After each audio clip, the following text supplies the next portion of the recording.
Bien-aimés dans le Christ, dans l'évangile d'aujourd'hui, le Christ nous présente 3 translations de l'amour. Autrement dit, 3 mouvements de l'amour.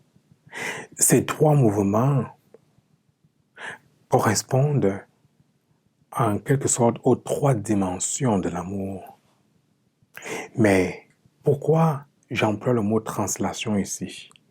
C'est parce que l'amour tel que vécu, tel que présenté par le Christ n'est pas passif.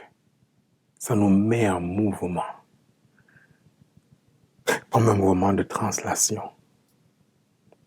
Le Christ parle dans l'évangile de ce jour de l'amour de Dieu. Premier mouvement.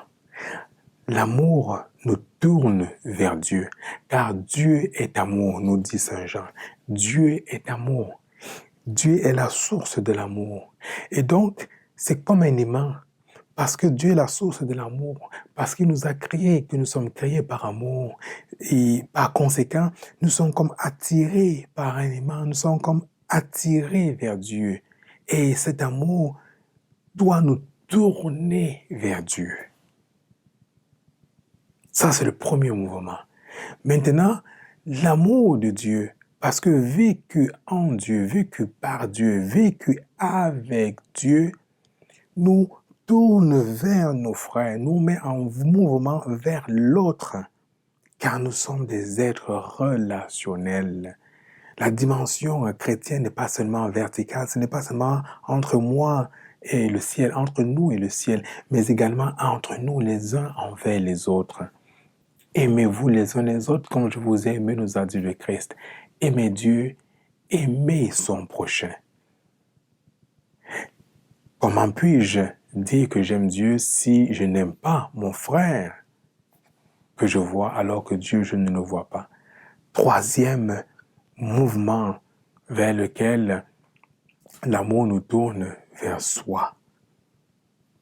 S'aimer, se reconnaître, peu importe son état de pécheur ou de pécheresse, se reconnaître comme fils, comme fille bien-aimée du Père.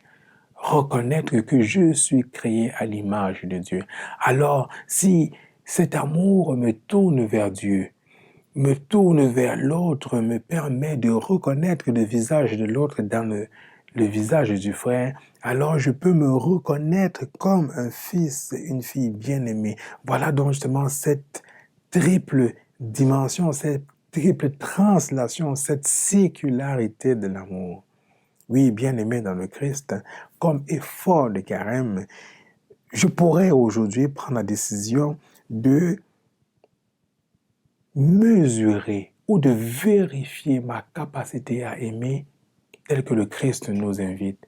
Aimer Dieu, aimer son prochain comme soi-même. C'est-à-dire, lorsque je dis, j'affirme que j'aime, est-ce que cet amour me tourne vraiment vers Dieu? Est-ce que cela me replie sur moi-même ou ça me met en relation avec les autres? Et est-ce que ça me décentre de moi-même? Amen.